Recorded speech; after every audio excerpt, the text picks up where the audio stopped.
성평교회 우리 구봉환 목사님이 말씀을 전해주시겠습니다.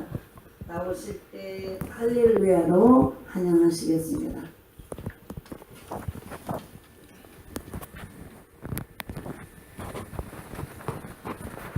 할렐루야. 자, 우리 먼저 기도하십시다. 하나님 감사합니다. 오늘 이 늦은 저녁에도 하나님께서 하늘 문을 여시고 하늘의 신령한 말씀, 은혜의 말씀을 가득 이곳에 채워 주시옵소서. 들을 귀 있는 자가 듣게 하시고 받을 자가 받게 하셔서 이제 그 말씀이 우리의 마음에 사무치게 하시고 우리의 뇌리에서 떠나지 않아 참으로 하나님의 큰 영광과 축복을 함께 이루어드리는 귀한 말씀 되게 하여 주옵소서. 부족한 종은 다 십자가 뒤에 감춰주시고 오직 주의 성령님만이 인도하여 주시옵소서. 예수님의 이름으로 기도하옵나이다. 아멘. 그동안 잘 지내셨습니까? 예. 오늘 또 하나님의 은혜 가운데 이렇게 만나서 귀한 말씀 나누게 됨을 먼저 하나님께 감사드립니다. 지난번에 저와 여러분이 함께 만났던 사람은 다윗이었습니다. 오늘은 우리가 이제 삭개오를 만나볼 것입니다. 누가복음은 다 아시다시피 누가가 썼습니다. 그죠? 누가가 썼어요. 근데 누가는 직업이 의사였어요. 예수님의 제자는 아니었어요. 마태는 예수님의 제자였죠. 또 요한도 예수님의 제자였습니다. 그러나 마가복음을 쓴 마가와 누가복음을 쓴 누가는 예수님의 직접 제자는 아니었어요.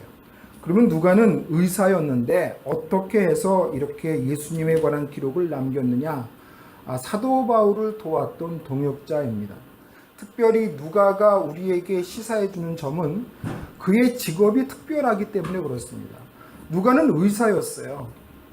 그러니까 과학을 믿었던 사람이에요. 의술을 믿었던 사람이고 인간의 기술과 인간의 학문과 인간의 노력으로 사람의 병을 고치던 자였어요. 그런데 누가복음에 보면 죽은 나사로가 살아나는 이야기가 나와요.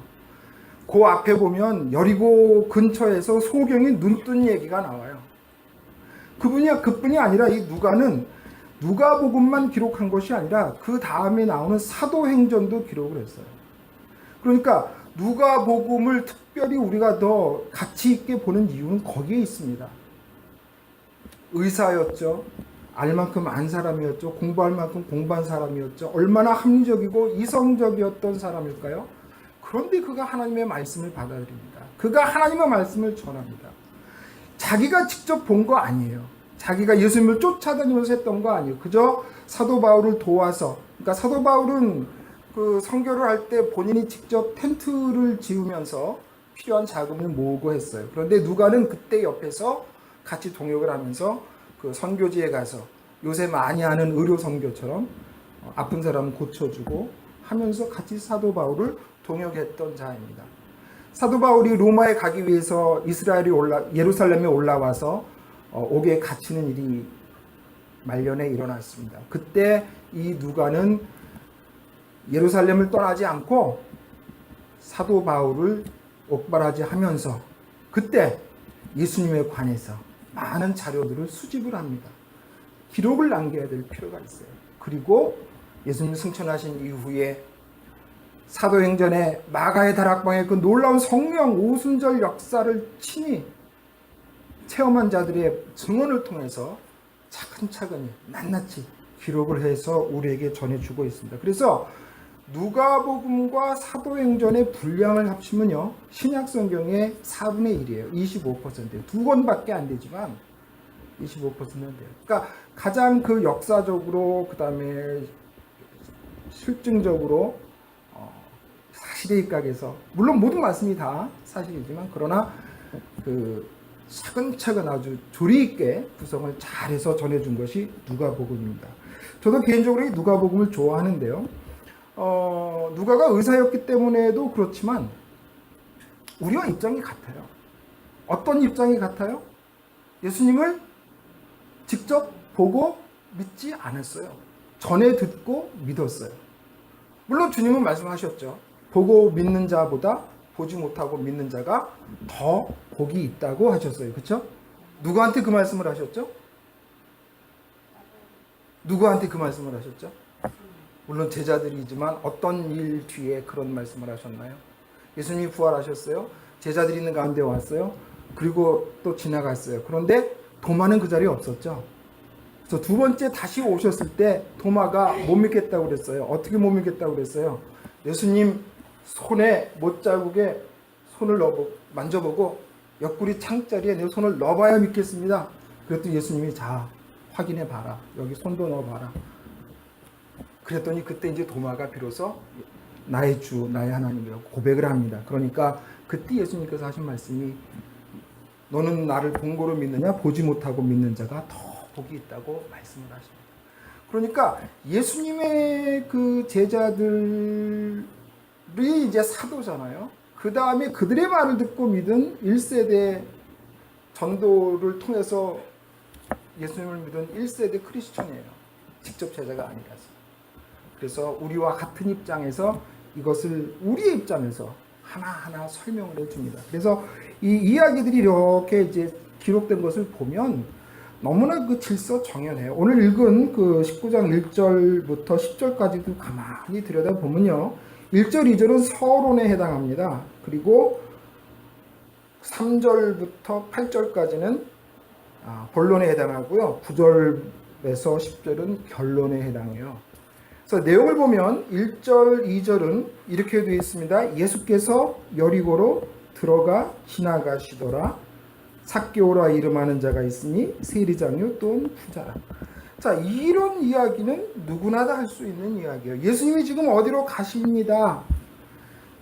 여리고를 통과해서 지나가시려고 합니다. 여리고를 지나서 이제 가시려는 곳은 예루살렘이에요.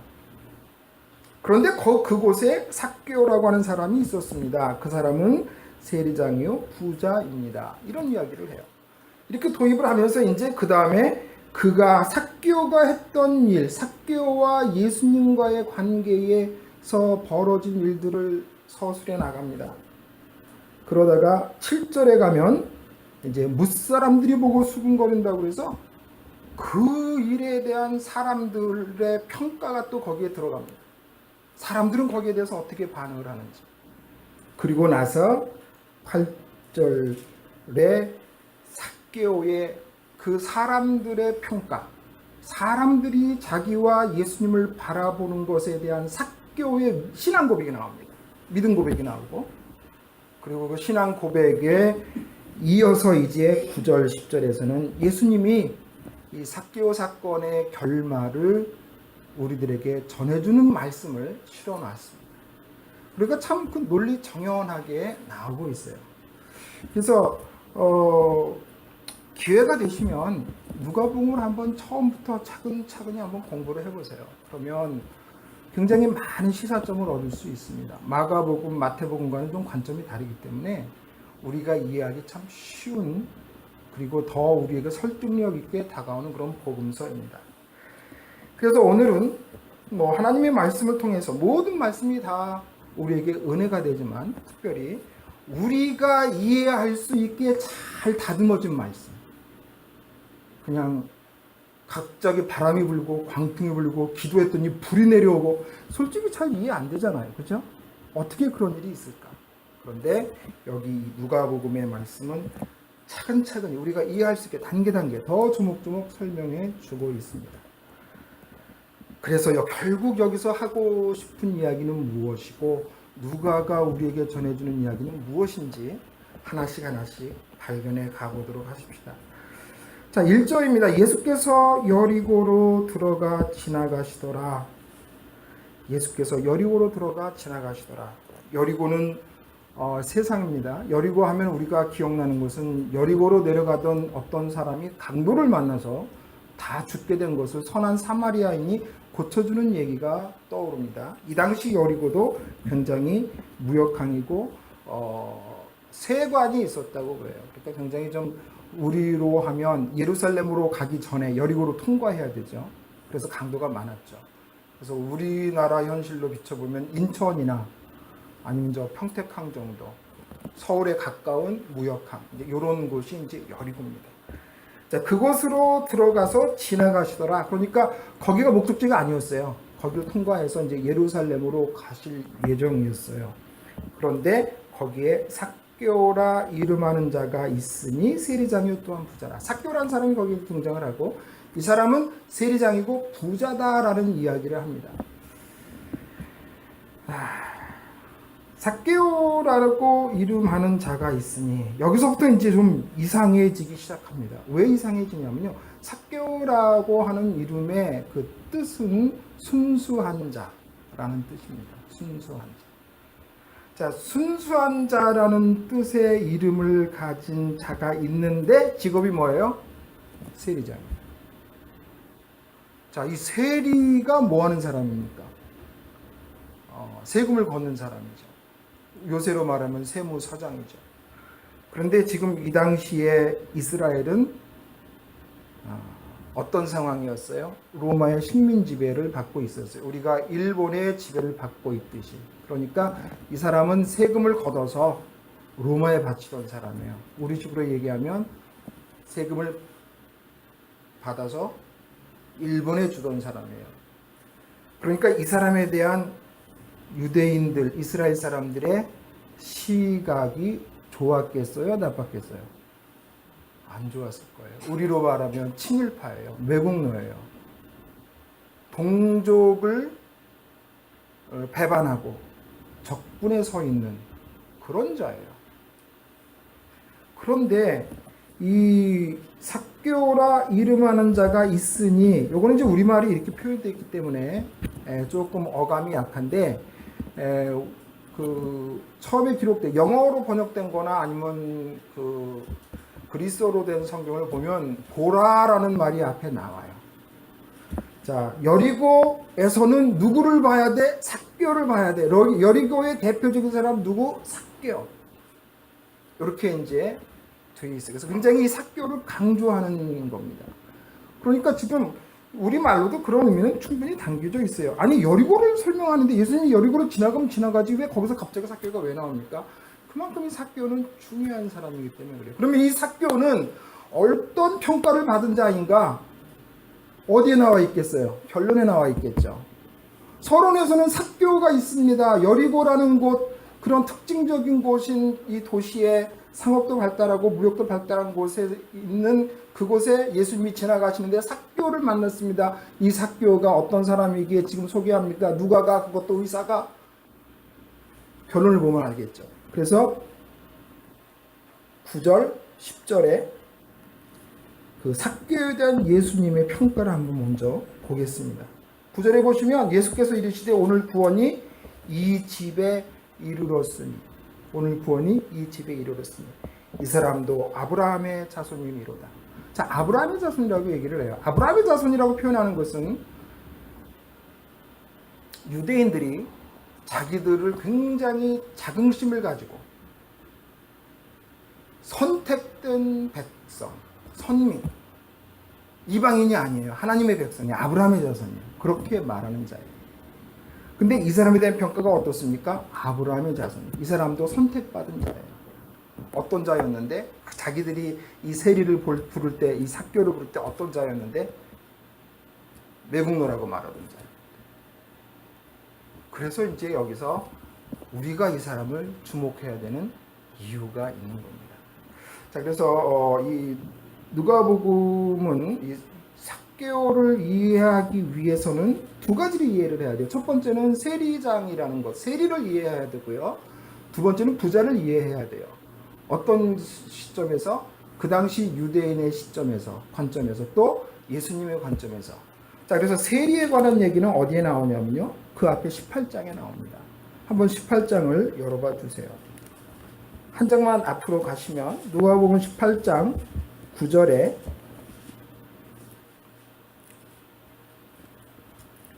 제가 읽겠습니다. 또 자기를 의롭다고 믿고 다른 사람을 멸시하는 자들에게 이 비유로 말씀하시되 두 사람이 기도하러 성전에 올라가니 하나는 바리새인이요 하나는 세리라. 그래서 이제 세리에 대한 예수님의 이야기를 적고 있습니다. 바리새인은 서서 따로 기도하여 이르되 하나님이여 나는 다른 사람들 곧 토색 불의 간음을 하는 자들과 같지 아니하고 이 세리와도 같지 아니함을 감사하나이다. 자, 여기서 이제 바리새인이 세리에 대해서 어떤 생각을 갖고 있었는지를 보여주고 있어요. 세리는 창녀나 죄인과 같이 취급을 했어요. 이스라엘 백성들은 죄인과는 함께 앉지도 않았어요. 죽은 짐승의 시체를 만지지 않았어요. 왜? 부정해지니까. 그러면 그 부정해진 몸으로는 일정한 기간과 의식을 거치지 않고는 성전에 들어가서 예배를 드릴 수도 없었어요. 그러니까 유대의 바리새인들 그리고 이스라엘의 종교적으로 어느 정도 그 지위에 있던 사람들은 세리와 같이 만나서 얘기하는 것조차 싫어했어요. 멀리하던 사람이에요. 자, 그 다음에 이제 부자 이야기로 넘어갑시다. 누가복음 18장 이제 18절에 가면 거기서 이제 이런 얘기가 나옵니다. 제가 읽어드릴게요. 어떤 관리가 물어 이르되 선한 선생님이여 내가 무엇을 하여야 영생을 얻으리까? 예수께서 이르시되 내가 어찌하여 나를 선하다 일컫느냐? 하나님 한 분 외에는 선한 이가 없느니라. 그렇게 해서 이 이야기가 쭉 지나가다가 이제 그 뒤로 넘기셔서 22절에 가면 예수께서 이 말을 들으시고 이르시되 내가 아직도 한 가지 부족한 것이 있으니 내게 있는 것을 다 팔아 가난한 자들에게 나눠주라. 그리하면 하늘에서 내게 보화가 있으리라. 그리고 와서 나를 따르라 하시니 그 사람이 큰 부자이므로 이 말씀을 듣고 심히 근심하더라. 예수께서 그를 보시고 이르시되 재물이 있는 자는 하나님의 나라에 들어가기가 얼마나 어려운지. 이제 25절 낙타가 바늘귀로 들어가는 것이 부자가 하나님의 나라에 들어가는 것보다 쉬움이라 하십니다. 자, 그래서 우리는 19절에 삭개오라 이름하는 자가 있으니 2절에 이 사람은 세리장이었던 부자라 하는 그 말이 어떤 의미예요? 세리장, 죄인이에요. 민족의 반역자예요. 사람들이 따돌림 시키는 사람이에요. 그 다음에 부자예요. 예수님도 뭐라고 말씀하셨어요? 부자가 하늘나라에 들어간다고? 이거 얼마나 힘든 일인데? 낙타가 바늘귀로 들어가는 것보다 더 힘들다고 했어요. 그런데 이 사람에 대해서 예수님께서 결론에 뭐라고 말씀하십니까? 9절에 보면 오늘 구원이 이 집에 이르렀으니 이 사람도 아브라함의 자손입니다. 그러니까 삭개오가 하늘나라에 들어간다는 얘기예요? 못 들어간다는 얘기예요? 들어간다는 얘기예요. 그럼 삭개오는 낙타를 타고 바늘길을 통과한 사람이에요. 그래서 앞에 이야기를 통해서 볼 때 지금 이 삭개오를 설명하면서 세리요 부자라. 여기서 우리는 이제 그 하나님의 말씀, 특별히 주님께서 우리에게 전하시는 복음의 성격을 깨달을 수가 있어요. 무엇이냐면요. 우리가 예수님을 믿고 신앙을 고백하고 은혜를 받고 기도하다가 정말 내 속에 있는 모든 것을 어쩔 수 없어서 교회에 나오고 하나님을 만나고 그러면서 우리가 마음의 위로를 얻고 구원을 얻은 이 일은요. 어떤 일이냐면요. 세상 사람들은 안 된다고 하던 일이에요. 심지어 부자가 낙타를 타고 하늘나라에 들어간 것과 같은 그런 일을 우리가 해낸 거예요. 그러니까 우리에게 있어서 구원이 그렇게 간단한 것이 아니에요. 그렇게 손쉽게 주 예수를 믿으라 그리하면 너와 내 집이 구원을 얻으리라 말은 간단한 것 같죠. 그러나 이 안에는 어떤 의미가 숨어 있어요? 바로 이와 같은 의미가 숨어 있어요. 그래서 우리가 주일날 오늘 늦은 시각에 새벽에 교회 와서 예배 드리는 거 일단 기본적으로 말이 안 되는 얘기예요. 왜요? 우린 다 죄인이거든요. 들어올 수가 없어요. 하나님의 회의에 들어올 수가 없어요. 그런데 하나님께서 우리를 사랑하셔서 받아주신 거예요. 받아주신 거예요. 그리고 그 예수님을 믿고 그 하나님을 믿고 우리가 천국에 들어가는 것은 어떤 일이에요? 정말로 어려운 일을 우리가 해내고 있는 거예요. 그 앞에 보시면 18장 그 낙타가 바늘귀로 들어가는 것이 부자가 하나님의 나라에 들어가는 것도 쉽다고 하니까 이제 제자들이 묻습니다. 그러면 누가 구원을 얻나요? 그러면 도대체 누가 구원을 얻을 수 있습니까? 27절에 보니까 이르시되 무릇 사람이 할 수 없는 것을 하나님이 하실 수 있느니라.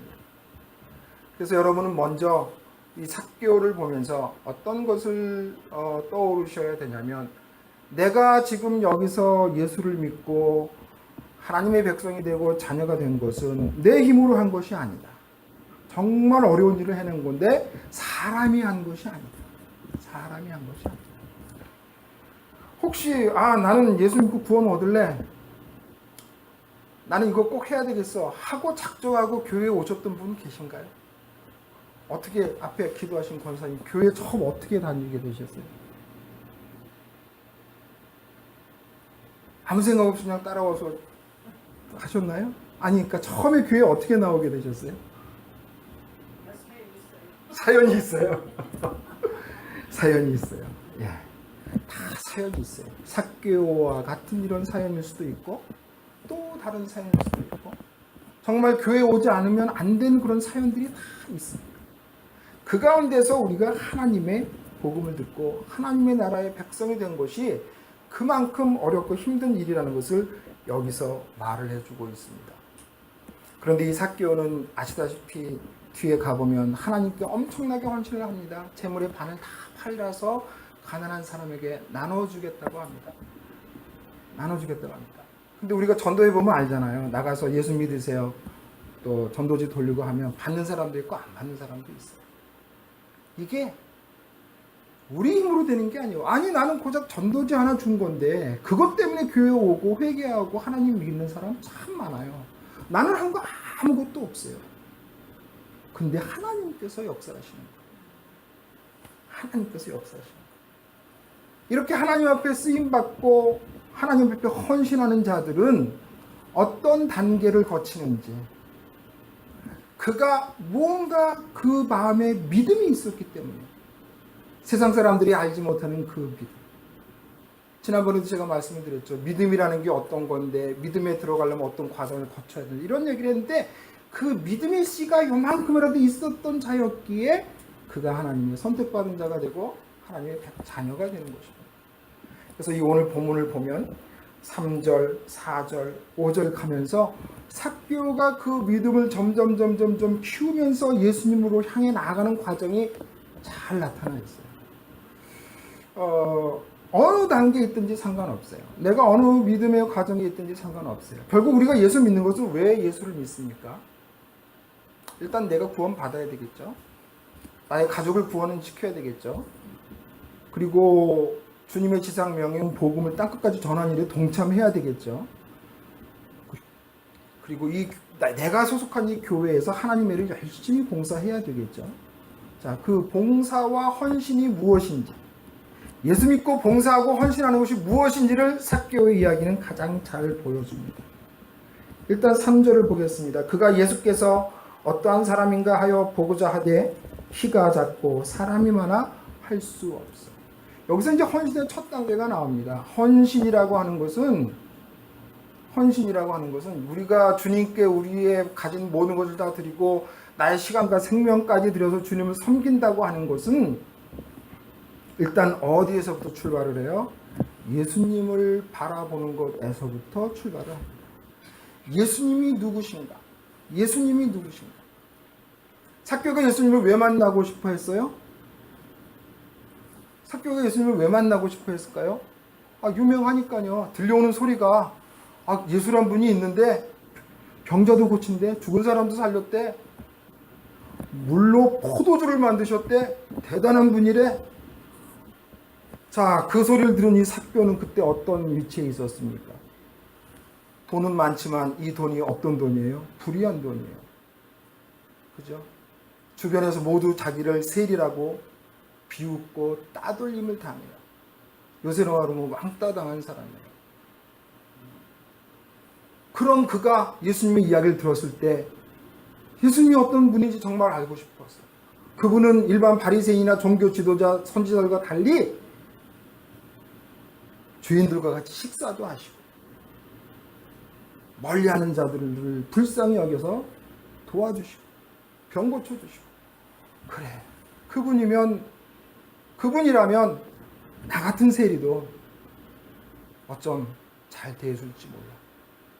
그래서 우리가 헌신의 첫 단계는 예수님이 어떤 분인가, 예수님은 도대체 어떤 분이신가, 이것이 바로 헌신의 출발입니다. 헌신을 하고 교회 일을 하고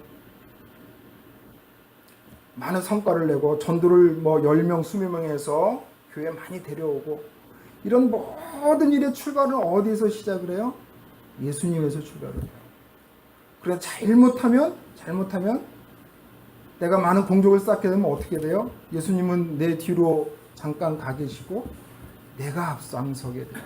예수님, 제가 나가서 고구마 주고 일해주고 하면 저 다 데리고 올 수 있어요. 걱정하지 마세요. 내가 가서 이번 총동원 주일에 10명 데리고 올게요. 안 돼요. 내가 나서면 안 돼요. 헌신의 출발은 예수님을 바라보는 것입니다. 예수님이 어떤 분이신지를 아는 것입니다. 가서 그분에게 무엇을 전합니까? 예수님을 전해야 돼요. 우리 교회가 이렇게 사랑이 많은데야 이거 이전에 내가 만난 우리 주님은 이런 분이었고, 내가 이렇게 어려웠을 때 우리 주님은 나를 이렇게 도와주셨고, 내가 고민과 걱정에 쌓여있을 때 우리 주님으로부터 난 이렇게 해결을 받았다고 하는 주님의 모습, 예수님을 전하는 것이 바로 헌신의 출발입니다. 그래서 3절에 보면 그가 예수께서 어떠한 사람인지 하여 보고자 하되 그랬어요. 그래서 그 마음이 예수님을 향한 호기심, 궁금함, 그리고 어쩜 그분이면 나를 이해해 주실 것 같은 그런 뜨거운 마음이 생겨서 그분을 이제 봐야 돼요. 왜 일로 지나가시니까. 그런데 어때요? 키가 작고 사람이 많아서 볼 수가 없는 거예요. 자, 예수님이 저길 지나가십니다. 사람들이 예수님이 지나가시는 소리를 듣고 많이 모였어요. 근데 내가 그 예수님을 보려고 가보니까 이미 사람들이 다 그 앞에 진을 치고 있는 거예요. 나는 키가 작아서 볼 수가 없어요. 이 사람들은 다 어떤 사람이에요? 다 삭개오처럼 예수님을 보고 싶어 하는 사람이에요. 다 예수님을 만나보고 하는 사람들이에요. 그런데 예수님을 만나보고 싶어서 막 거기에 모인 사람들이 지금 어떤 일을 합니까? 삭개오가 예수님을 만나지 못하게 가로막고 있어요. 안타까운 일이에요. 그러니까 예수님을 보겠다고 하는 마음은 똑같은데, 그 사람도 예수님을 보고 싶어서 거기 섰고, 삭개오도 예수님을 보고 싶어서 거기 갔는데, 그 사람들 때문에 삭개오가 예수님을 못 보게 되는 거예요. 사실 삭개오가 키가 작다고 하는 것은 그냥 신체적인 어떤 하나의 조건일 뿐이지 결함은 아니잖아요. 그게 삭개오가 키가 작은 게 죄입니까? 아니잖아요. 내가 키가 작게 나고 싶어서 작게 태어나나요? 아니죠. 또 이 사람이 세리라는 일을 하는 것은 내가 지금 하고 있는 일이 뭔지는 모르겠지만요. 각자 다 직업이 있겠죠. 내가 이 직업을 택하는 것은 물론 내가 결정할 수 있는 일이긴 하지만 때론 그냥 열심히 내가 사는 일에 최선을 다하다 보니까 이런 일을 하고 있을 뿐일 수도 있어요. 아까도 식사한자에서 잠깐 그런 얘기를 했는데, 열심히 내가 속한 조직체에서 내 역할을 감당하고 최선을 다하다 보니까 그만 이런 일도 하게 되는 거예요. 조직의 이익을 위해서. 그러니까 내가 비난받은 일을 하고 내가 고민에 빠지고 하는 그런 그 순간들이 어쩌면 나의 선택이 아니고 나에게 주어진 일을 그저 열심히 성실히 하다 보니까 생기는 일일 수도 있는 거예요. 이 사람이 키가 작고 그래서 세리가 됐다는 건 아니에요. 그런데 이 사람이 어떻게 하다 보니까 세리 일을 감당하게 됐어요. 기왕 감당하는 일 열심히 하다 보니까 거기서 성실히 해서 부자도 됐어요. 물론 이 부자가 봉급을 많이 받아서 부자가 될 수도 있었고, 잘못된 일을 많이 저질러서 부자가 될 수도 있겠지만, 어쨌든 그런 건 다 차치하고라도 그 세리가 해야 할 일을 열심히 안 했으면 부자가 될 수가 없었겠죠. 그러니까 이 사람이 예수님을 못 만나는 것은, 예수님을 알고 싶어서 그 열망을 가지고 예수님을 만나려고 하는데 만나지 못하는 것은 이 사람의 잘못이 아니에요. 그를 가로막고 있는 사람들의 키가 컸기 때문에 그런 거예요. 조건이 안 맞은 거예요. 우리가 주님의 일을 하고 하나님의 말씀을 전하고 하려고 하는데 뭔가 조건이 안 맞아요. 지금 내가 현재 소속한 곳이 주님의 일과 안 맞을 수도 있고, 또 여기에 나온 이 마을 사람들 다 삭개오를 아는 사람들일 거예요. 그죠? 그리고 삭개오가 키가 작다는 것도 알 거예요. 그리고 삭개오가 예수님을 만나고 싶어하는 것도 알 수 있어요. 한 사람이라도 배려하는 사람이 있었다면 그를 앞에 내세웠을 거예요. 그런데 안중에 없었어요. 삭개오가 보고 싶어 하거나 말거나 아무 상관없어요. 나만 보면 돼요. 여기서 우리는 이기적인 신앙의 모습을 보게 됩니다. 우리가 주님을 만나고 주님 앞에 사랑을 맺히고 주님 앞에 헌신을 하고 주님 내 기도를 들어주세요 하고 뜨겁게 기도하는데 어쩌다 보면 그런 것들 때문에 다른 사람이 주님을 못 만나게 막는 일이 있을 수도 있어요. 나는 열심히 교회를 위해서 잘 하려고 했던 일이 다른 사람을 막는 일이 될 수도 있어요. 그래서 여기서 그렇기 때문에 삭개오가 주님을 만나지 못했다고 한다면 이 기록은 여기에 나와서 우리에게 전해지지 않았을 거예요. 그런데 이 삭개오는 어떻게 했습니까? 좌절하지 않았어요. 4절에 보니까 앞으로 달려가서 보기 위하여 돌 무화과 나무에 올라가니 이는 예수께서 그리로 지나가시게 됩니다. 자기 나름대로 최선의 노력을 다했습니다. 최선의 노력을 다했어요.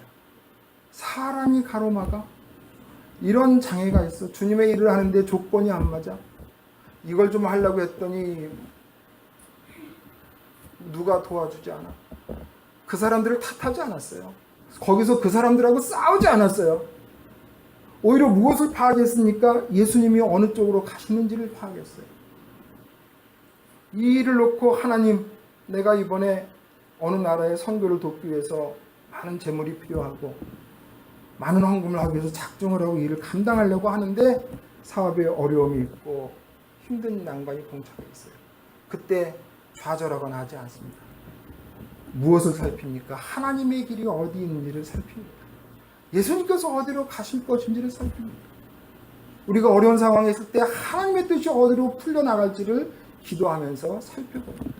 그런 자세를 삭개오는 4절에서 보여주고 있어요. 그래서 어떻게 해요? 그 나무 위로 뛰어 올라갑니다. 많은 사람이 쳐다보고 웃을 수도 있고 많은 사람들이 저 사람 왜 저러지 하고 비웃을 수도 있어요. 그런데 그건 아무 상관없어요. 내가 예수님을 만나고 싶은 열망이 이렇게 뜨거운데 그것을 가로막는 거 남의 올라가면 볼 수 있는데 그럼 올라가는 거예요. 올라가. 그래서 저는 여기서 그렇게 표현을 합니다. 삭개오가 주님을 만나고 싶었던 그 열망의 키는 사람들의 키보다 더 컸다. 삭개오는 주님을 향한 사랑의 키가 제일 컸던 사람이에요. 비록 자신의 육신의 키는 작았죠.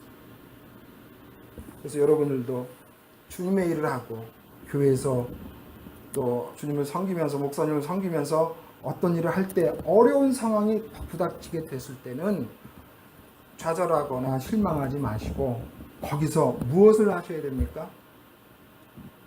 그 상대방과 싸우거나 할 필요도 없어요. 무엇을 살펴요? 하나님의 뜻을 살피고 내가 그 일을 하겠다고 하는 나의 그 열망의 키를 키우세요. 주님을 향한 사랑의 키를 키우세요. 그러면 뛰어넘을 수 있는 길을 하나님께서 보여주십니다. 우왕좌왕하고 속상해하고 가만히 있지 않았어요. 그때 보니까 저기에 나무가 있는 거예요. 예수님이 그걸로 가실 것 같아요. 올라가면 돼요. 올라가면 돼요. 하나님께서 그 눈을 열어주시는 거예요. 우리가 아이가 아프거나 사업이 안 되거나 실직을 하거나 어떤 인간관계, 대인관계, 친구와 가족 간에 어려운 문제가 있고 도무지 사람의 힘으로는 해결할 수 없는 그런 난관에 부딪혔을 때 우리는 어떻게 해야 되겠어요? 삭개오처럼 해야 돼요. 하나님의 뜻이 무엇인지 주님께서 어디로 가실지를 미리 헤아려 살펴보고 기도하고 보이면 글로 과감하게 올라가셔야 됩니다. 그렇게 주님을 향한 뜨거운 사랑의 키를 키우시는 여러분이 되셔서 주님을 다 만나시기를 축원합니다. 5절께서 이제 5절에 보니까 예수께서 그곳에 이르사 쳐다보시고 이르시되 삭개오야 속히 내려오라 내가 오늘 내 집에 유하여야 하겠다 하시니. 자 이제 5절에 보니까 삭개오가 나무 위로 올라갔으니 예수님이 이제 자연스럽게 보게 되겠죠. 자연스럽게 보게 되겠죠. 그러니까 예수님이 그것을 보고 어떻게 말씀하셨어요? 삭개오야 속히 내려오라. 그렇게 해서 주님을 만납니다. 참 이 과정을 보면요. 뭐 저도 그런 과정을 겪었지만 정말 어려운 일이 있고 해결이 안 되고 아무런 방법도 없는 것 같아서 기도하기로 작정하고 밤마다 와서 기도를 합니다. 밤을 새워 기도를 합니다. 아니면 새벽을 작정하고 새벽에 나와서 기도를 합니다. 그러다가 어느 순간 나도 모르는 사이에 그 일의 해결점이 보이기 시작해요. 내 눈에 보이기 시작해요. 그래서 그걸로 갔어요. 갔더니 거기서 어떻게 말씀하십니까? 예수님이 삭개오야, 속히 내려. 속히 내려. 주님은 삭개오에게 그곳에서 속히 내려오라고 합니다. 그 고민의 자리, 번민의 자리, 그 아픈 마음을 다 내려놓고 이제 나와 함께 즐겁게 너희 집에서 기쁨을 누리자고 초대를 하십니다. 삭개오가 자기 재산의 반을 팔겠다고 하는 얘기는요, 8절에 저 뒤에 가서 나와요. 저 뒤에 가서 예수님께서 너 재산의 반을 팔아서 구제를 해 이렇게 말하지 않아요. 근데 여기서 처음에 제가 말씀드렸잖아요. 삭개오 부자라고요. 그래서 부자가 하늘나라 가는 게 참 힘들다고 말씀을 드렸잖아요. 그 얘기를 다룬 그 앞에 부자 관리의 얘기에서는 어떻게 돼 있어요? 거기 부자에게는 예수님께서 뭐라고 그러셨어요? 분명히 너에게 오히려 한 가지 부족한 것이 있으니 내 소유를 팔아 가난한 사람들에게 다 나눠주고 나서 나를 따르라고 그랬죠. 근데 삭개오는 그렇게 얘기를 안 하셨어요. 삭개오는 그렇게 얘기를 안 하셨어요. 그게 왜 그렇게 차이가 나는지 아세요? 왜 그렇게 차이가 나는지 아세요? 자, 그거를 한번 같이 보십시다. 그 앞에 누가복음 18장 18절에 보면 어떤 관리가 물어 이르되 선한 선생님이여 내가 무엇을 하여야 영생을 얻으리이까. 자, 이 말씀하고 19절에 3절 19장 3절에 그가 예수께서 어떠한 사람인가 하여 보고자 하되, 너무나 달라요. 그 부자 관원은 내가 뭘 하면 영생을 얻을 수 있을지 거기에 대한 답을 예수님께 구했어요. 근데 삭개오는 아니에요. 예수님이 도대체 어떤 분이시지? 예수님에게 관심이 있었어요. 그 앞에 나온 부자 관리는 내가 뭘 해야 영생을 얻을 수 있지? 자기가 얻는 것, 얻어야 할 것에 초점이 있었어요. 우리 기도를 생각해 봐야 돼요. 이번에 이러이러한 일이 있습니다. 아시잖아요. 이게 안 되면 이렇게 돼요. 이거 어떻게 하면 이거 해결할 수 있죠? 이거 삭개오의 기도일까요? 어떤 부자 관리의 기도일까요? 누구의 기도라고 느껴지세요? 우리가 기도하는 것은 주님께 우리의 온 신경, 온 초점을 맞추는 거예요. 그럼 오히려 어떻게 기도를 해야 돼요? 주님, 내가 이렇게 어렵습니다. 저에게 이러한 시련을 주시니 참 힘듭니다. 하지만 주님께서 도와주실 것을 믿습니다. 그래서 주님께 도와줄 것을 간구하는데 주님 어떻게 되겠습니까? 이거 하고 내가 어찌하여 영생을 얻을 수 있겠습니까? 무엇을 하여 영생을 얻을 수 있겠습니까? 이거하고는 출발부터가 달라요. 출발부터가. 우리의 기도의 내용이 바뀌어야 됩니다. 헌신이 제대로 되고 주님을 사랑한 자는 그 입에서 나오는 기도가 달라져요. 맛있는 것을 먹고 좋은 옷을 입고 즐거운 여행지를 다니면서 이 세상을 살다 갈 수도 있어요. 힘들게 고생하면서 정말 병마와 싸우면서 가난과 싸우면서 주변에 많은 친척들과 싸우면서 이 세상을 살다가 갈 수도 있어요. 세상의 기준으로 볼 때는 전자를 좋은 삶이라고 하고 후자를 불행한 삶이라고 말할 줄도 몰라요. 그러나 우리 믿는 사람에게는 그것이 중요하지 않아요. 오죽하면 하나님께서는 우리 성도들을 어디로 이끄시기 위해서? 하늘나라로 이끄시기 위해서. 예수님께서도 말씀하시죠. 하늘나라에 들어가는 것이 가장 중요하다. 천국이 가까웠으니 회개하라. 예수님께서는 이 땅에서 잘 먹고 잘 살으라고 말씀하지 않습니다. 예수님께서는 이 땅에서 많은 부를 누리고 그 많은 부를 가지고 복음을 전도하고 그렇게 얘기가 가지는 않아요. 그렇게 얘기가 가지는 않아요. 하늘나라에 들어가는 것을 말씀하시고 하늘나라가 이런 곳이라는 것을 말씀하시고 거기에 가기 위해서는 어떠해야 하는 것인지를 말합니다. 사실은 이 18장부터 이 19장까지 오는데 18장 한 장의 구조를 보면 하늘나라에 들어가야 될 조건들이 쭉 나와요. 하늘나라에 들어갈 조건들이 쭉 나와요. 18장 1절부터는 열심히 하나님을 찾아대는, 또 과부가 재판장을 가서 끊임없이 간구하는, 기도할 것. 그래서 우리가 자기 그 하늘나라에 들어갈 것, 영생을 얻을 것에 대해서 하나님께 간구해야 될 것, 지치지 않고 기도할 것을 말씀하시고, 그 다음에 그런 자가 바리새인과 세리 비위에 들어가서 9절부터는 겸손할 것을 말씀을 하십니다. 겸손해야 할 것을 말씀하십니다. 그리고 15절에 가서는 천국은 어린아이와 같은 자의 것이다 라는 말씀을 또 하세요. 그리고 부자 관리에게서는 돈으로 하늘나라 가는 것이 아니다. 재물과 하나님은 별개의 것이라는 얘기를 합니다. 그러면서 병인, 맹인을 고치고 이런 이야기를 하면서 이제 하늘나라로 가는 그 과정의 이야기를 쭉 해주시고 있어요. 그러니까 이 삭개오가 5절에서 주님께서 하시는 그 말씀을 듣고 이제 속히 그 말씀에 순종을 합니다. 순종을 해요. 무슨 말씀을 하시는지 다 순종했을 거예요. 거기서 계속 있으면서 나를 쳐다봐 해도 삭개오는 아멘하고 순종했을 것이고, 내려와 해도 순종했을 것이고, 그렇죠? 내가 만나고 싶은 그 주님이, 그런데 주님은 어떤 말씀을 하세요? 속히 내려오라. 너 왜 거기 있느냐? 속히 내려오라. 왜 거기서 고민하고 왜 그 문제를 붙잡고 쓸데없이 걱정하면서 나에게 속히 내려오라. 나와 함께 내가 주는 기쁨을 누려라. 이 말을 합니다. 사실 이 5절에 이르면 삭개오의 헌신이 이제 거의 절정에 이른다고 할 수 있어요. 주님을 사모하고 주님을 사랑하고 주님의 말씀을 듣기 위해서 가진 노력을 해서 주님과 눈이 마주치고 드디어 주님을 만났어요. 그 주님께서 나의 모든 것을 내가 고민하고 어려워했던 것을 해결해 주겠다고 내려오라고 하는 그 말씀을 듣는 그 순간은 정말 그에게는 이제 더 이상 그 어떤 것도 다 내려놓을 수 있는 그런 상황이 되고 있는 겁니다. 이제 6절에 보니까 급히 내려와 즐거워하며 영접하거늘 그랬어요. 당연히 그 말씀을 순종하고 즐거워하는 거죠. 주님을 영접하고 맞아드립니다. 자, 여기까지 주님과 삭개오가 만났던 이야기들이 나타나는데 이제 7절에 드디어 뭐가 나타납니까? 무사람이 보고 수군거려 이르되.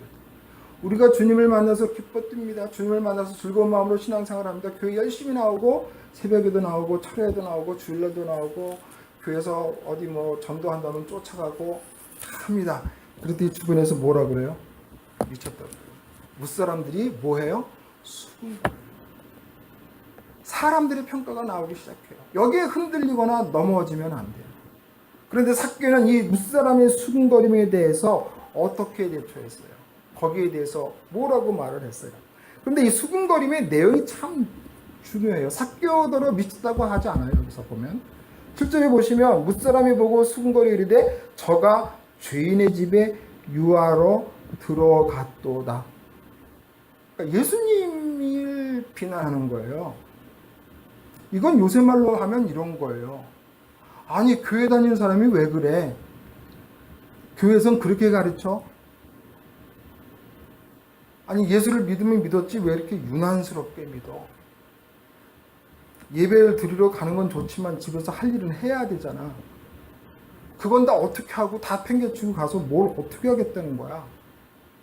이런 식의 이야기를 합니다. 우리의 시선을 예수님으로부터 어디로 돌려버려요? 죄인이라는 것으로 돌려버리죠. 이 세상으로 돌려버리죠. 우리의 시선을 내가 주님 앞에 온 신경을 다 바쳐서 주님을 사랑하고 주님을 만나기 위해서 나무 위까지 쫓아가고 주님과 눈이 마주치고 주님의 말씀을 듣고 기뻐서 내려왔는데 사람들은 그 내 시선을 어디로 빼앗아가요? 세상으로 빼앗아가요. 지금 당장 해야 될 일로 빼앗아가요.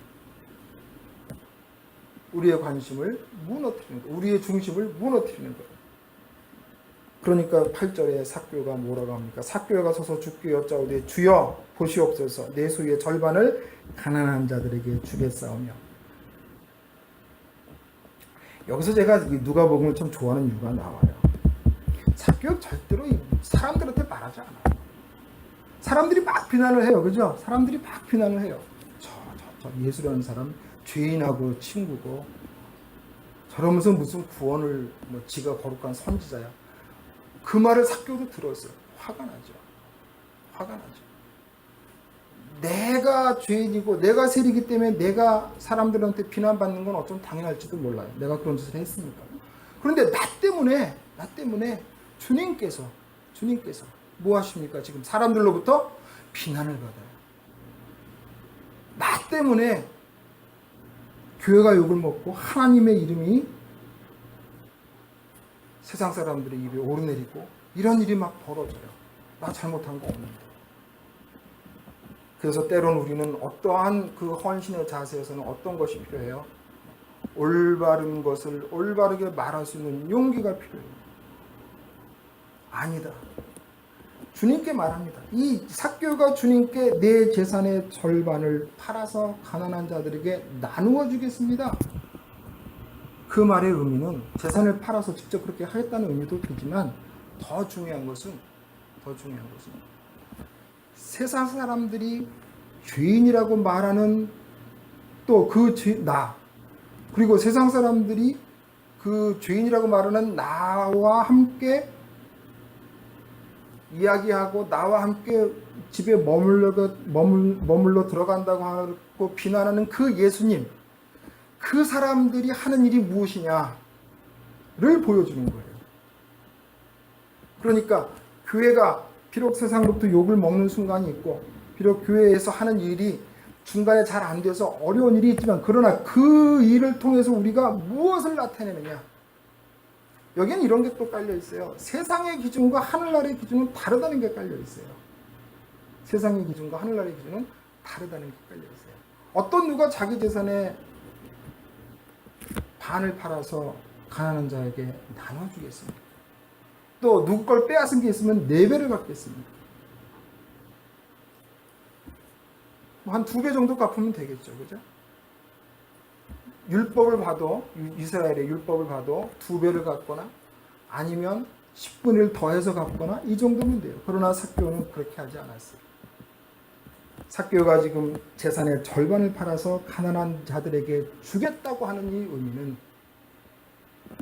나를 사랑하시는 그 주님, 나를 위해서 모든 걸 다 내어놓으신 주님, 나를 받아주시는 그 주님, 그 주님을 위해서라면 나는 아무것도 아깝지 않습니다. 그 주님이 나 때문에 저런 비난을 받는 것을 나는 견딜 수가 없습니다. 그래서 주님께 내가 할 수 있는 최선의 것을 다 드리겠습니다라는 고백을 담고 있는 거예요. 그러면서 그렇게 말을 하죠. 누구의 것을 속여 빼앗은 일이 있으면 내 갑절이나 갚겠나이다. 너희들은 2배, 3배, 2배 정도 갚아도 많이 갚았다고 말을 하겠지만 나는 4배를 주겠다. 왜? 주님 때문에 나는 이렇게 변했다. 그전에는 세금을 속여서 더 많이 취해서 내가 부자가 됐지만 주님을 만나고 나니까 나는 이제 바뀌었다. 어떻게 바뀌었냐? 그것이 아니고 속여 빼앗은 일 있으면 4배나 갚을 정도로 나는 바뀌었다. 이런 이야기들. 도대체 주님을 만난 게 뭐 이렇게 대단하다고 이렇게 바뀔까요? 그죠? 여기서 이제 우리가 잠깐 좀 생각을 해볼 부분이 있는데, 그 스티븐 호킹 박사라고 다들 아실 거예요.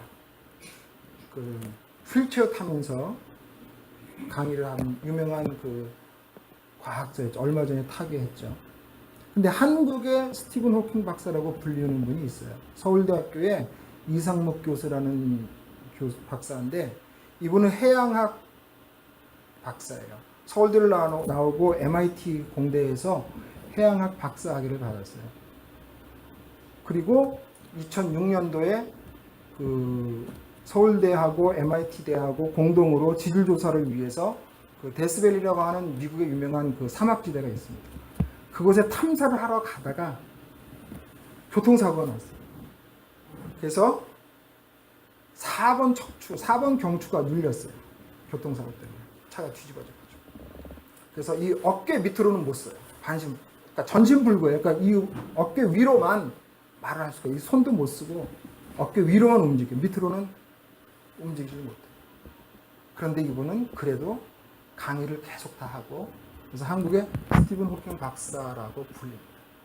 그분의 이야기를 다룬 그분을 비롯해서 많은 역경과 고난 가운데서 다시 일어난 사람들의 이야기를 SBS의 그것이 알고 싶다라는 프로에서 2009년 2월 달인가 그 프로를 방영했어요. 그 프로의 제목이 뭐냐면 고난을 이긴 사람들, 역경을 이긴 사람들의 특징 7가지를 내놨어요.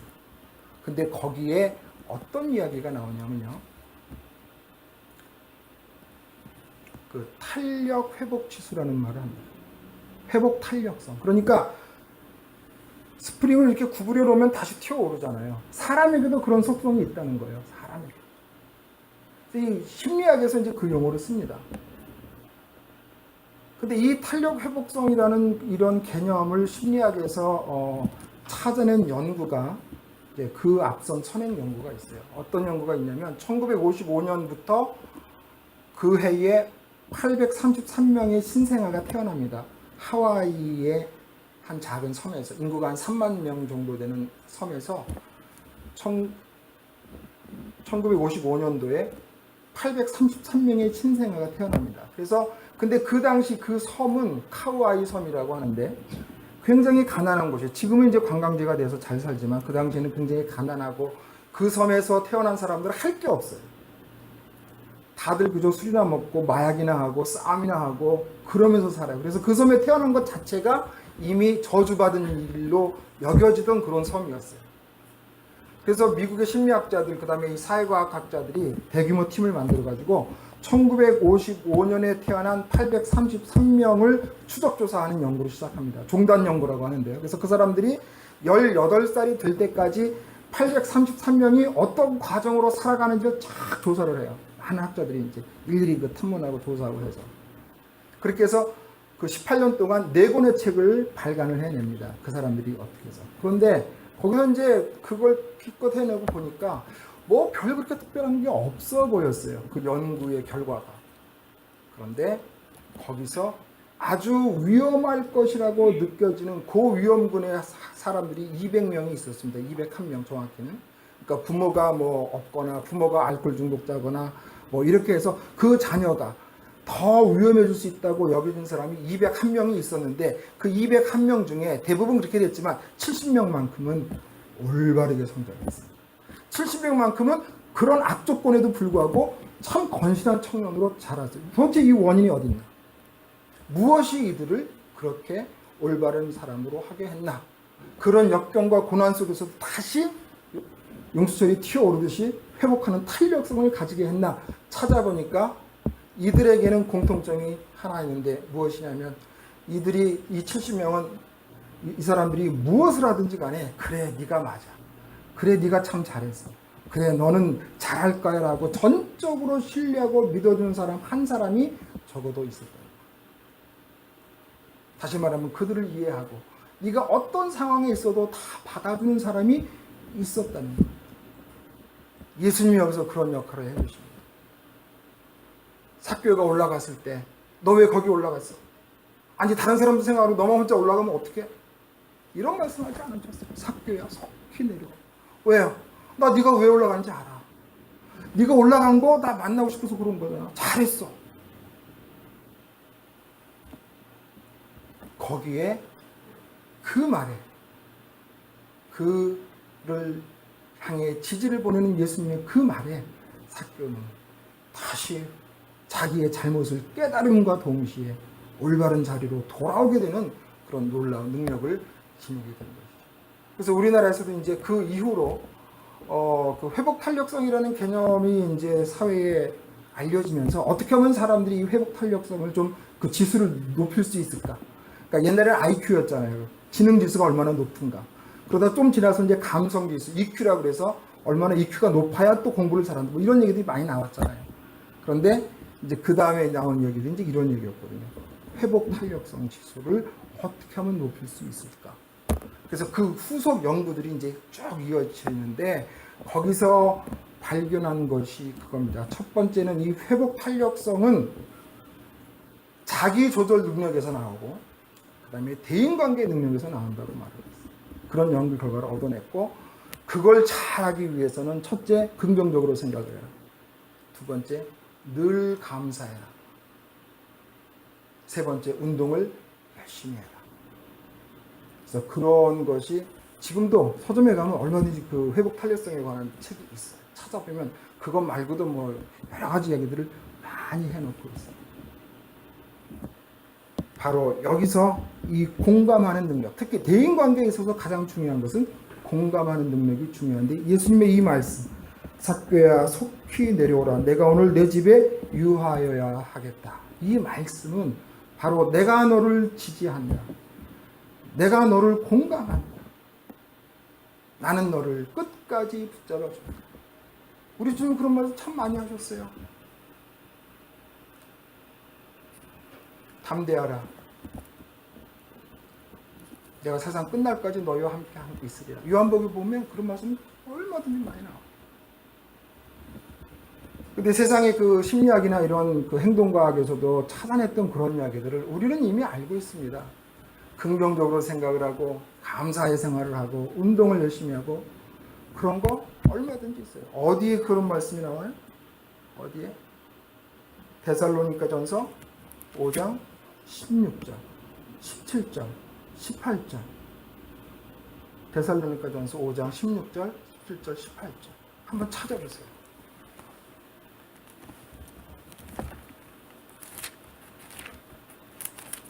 데살로니가전서 골로새서 다음에 있죠.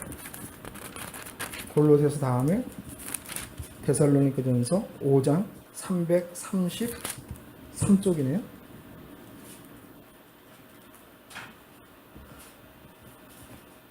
데살로니가전서 5장 16, 17, 18.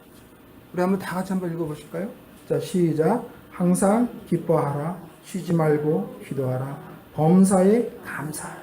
이것이 그리스도 예수 안에서 너희를 향하신 하나님의 뜻입니다. 우리 하나님은요, 우리를 만드셨을 때 어떻게 만드셨어요? 어떤 여건과 고난에도 쓰러지지 않게 만드셨어요. 어떤 일을 당해도 우리는 하나님을 향해 가도록 창조해 주셨어요. 그런데 그것이 다 꺾였어요. 이 세상 살면서 꺾였어요. 어려운 상황에서 꺾였고 세상의 주의와 멸시, 수군거림, 따돌림, 가난, 질병 이런 것들이 다 꺾였어요. 그걸 다시 회복을 해야 돼요. 어떻게 회복을 해야 돼요? 주님을 만나 회복을 해야 돼요. 주님을 만나 회복을 해야 돼요. 그 구체적인 행동 강령이 여기에 데살로니가전서 5장 16, 17, 18에 나와요. 항상 기뻐하라. 긍정적인 마음이에요. 그죠? 항상 기뻐하라. 쉬지 말고 기도하라. 열심히 노력하고 하나님의 도우심을 간구하라. 범사에 감사하라. 감사하면 암도 이긴다고 하잖아요. 입에서 감사. 많은 부흥 강사님들이 그런 얘기 하시죠? 감사. 감사. 그러나 세상과 다른 부분은 바로 거기죠. 쉬지 말고 기도하라. 지난번에도 제가 말씀드렸죠. 무엇을 기도할 것인가? 하나님의 도우심을 간구하라. 하나님의 도우심을 간구하라. 이제 우리의 오늘의 주인공 삭개오로 이야기를 좀 돌아가십시다.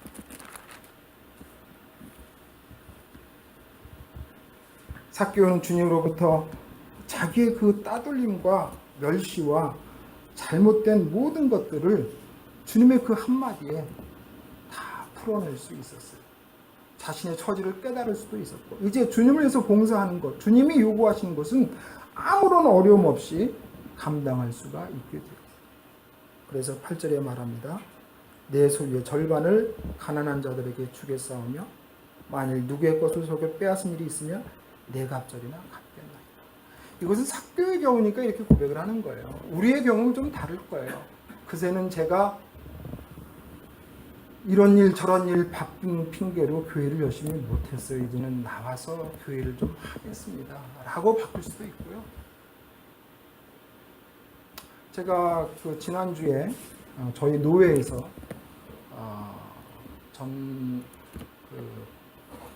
임실에 저희 노회에 속한 교회가 있어서 거기 가서 노회를 하고 왔어요. 근데 거기 임실에 그 베델 교회인데 목사님 부부예요. 두 분 다 목사님이세요. 그분들이 뭘 하시냐면 소금을 염전에 가서 사다가 볶아요. 큰 가마솥 하나 솥에다가 볶아요. 갖고 그것을 갈색이 나도록 볶아요. 가지고 그거를 요만한 봉투에 담아가지고 스티커 붙여서 이제 전도할 때 그걸 나눠주라고 보내드려요. 그 담임 목사님은 본래 인천 분이세요. 그래서 인천에 보는 교회가 있어요. 거기다가 돈 안 받고 그냥 보내요. 다 보내고 금산에 또 저거 한 데서 가서 금산에 이제 인산 때문에 장 있으면 가서 그거 다 나눠줘요. 자비로 다 해요. 그 소금 사고 하는 돈은 어디서 나오는지 그분들도 몰라요. 그분들도 몰라요. 하나님이 그때그때 소금이 떨어지면 또 보내주시고 살 돈을 만들어주시고 다 해요. 그래서 저에게도 한 박스를 주셨어요. 그래서 반은 남겨놓고 반은 아까 우리 목사님 갖다 드렸어요. 스티커 빈 거 하고 소금 이렇게 담긴 거. 주님을 사랑하는 방법 여러 가지 있지만 주님의 말씀을 전하기 위한 구체적인 방법으로 거기다가 다 붙여서 교회 이름 쓰고 전화번호 적어서 자기 집 주변에 지나간 사람 하나 드리세요. 이거 구운 소금입니다. 뭐 식용으로 드셔도 되고요. 여러 가지로 많이 쓰시더라고요. 작은 것부터. 삭개오가 소유의 절반을 팔아 우리는 시간의 반을 내면 되죠. 내 시간의 반을 교회를 쓰면 되죠. 누구 것을 빼앗은 게 있으면 4배를 갚아요. 그새 내가 순종하지 못한 것은 4배로 순종하면 되는 거죠. 4배로 순종하면 되는 거죠. 이러한 순종과 헌신이 어디에서 나와요? 주님을 바라보고 주님의 말씀을 사모하고 주님으로부터 따뜻한 위로를 받은 자만이 이러한 헌신과 사랑을 할 수가 있습니다. 교회를 섬길 수가 있습니다. 그래서 저는 말씀을 드립니다. 헌신은요, 교회에서 뭐 전도를 많이 하고 교인 수를 늘리고 그 다음에 교회가 큰 행사를 하고 학교를 짓고 신학교를 하고 뭐 이런 것도 좋지만 헌신하고 봉사하고 하는 과정을 통해서 헌신에 참여하시는 모든 성도분 한 분 한 분이 다 주님께로 오늘 삭개오처럼 가까이 가게 되기를 바랍니다. 하나님은 그걸 더 원하세요. 우리의 신앙이 더 성숙하고 우리가 더 주님의 말씀에 의지해 살고 그래서 이 세상에 소망을 두지 않고 주님의 뜻을 따라가는 그런 여러분들이 되시길 바랍니다. 삭개오는 여기 있는 것처럼 갑자기 소유를 판다고 나오지 않았어요. 어떤 어려움과 여건 가운데서도 자기의 믿음의 그 열망의 주님을 향한 사랑의 길을 절대 낮추지 않았어요. 오히려 막히면 막힐수록 더 키웠어요. 어려우면 어려울수록 더 주님께 부르짖은 사람이에요. 삭개오. 여러분도 마찬가지. 누구 탓하지 않아요. 그 사람들하고 야 비켜 좀 나 보게 나와 싸우지 않았어요. 부르짖고 방법을 찾고 하나님의 뜻이 어디로 향하는지 주님께서 어디로 향하는지를 찾아보니까 길이 보이고 나무가 보이고 올라가는 거예요. 주님은 그렇게 인도하십니다. 아무쪼록 삭개오처럼 주님을 사랑하는 마음이 뜨거워서 주님을 위해서 내 시간의 절반, 내 소유의 절반, 내가 하는 모든 것을 다 바쳐서 주님을 사랑하고 주님의 헌신에서 하늘나라 들어가시고 하나님으로부터 큰 영광 받아 누리시는 여러분들이 되시기를 주님의 이름으로 축원합니다. 기도하겠습니다. 하나님 아버지 감사합니다. 오늘 삭개오가 주님을 만나서 보여주었던 그 많은 행동들을 생각해 보았습니다. 아버지여, 우리가 무엇을 해서 주님을 사랑할 수 있겠습니까? 우리가 할 수 있는 것이 무엇입니까? 우리는 아무것도 없고 내게 있는 모든 것이 다 주님의 것인데 내 시간도 내 목숨도 다 주님께 받은 것인데 이것이 내 것인 줄 착각하고 살았던 저희들을 용서해 주시옵소서. 아버지, 이제부터는 나의 소유의 절반을 팔아 가난한 자들에게 나눠줬던 삭개오처럼 내가 주님을 더 사랑하는 저희가 되게 하시고 우리의 눈이 오직 주님만을 사랑하는 그 마음으로 가득 차게 하여 주옵소서. 그 사랑으로 인해 이 교회가 크게 부흥하고 주님의 영광이 드러나는 귀한 교회 되게 하여 주옵소서. 예수님의 이름으로 기도하옵나이다. 아멘.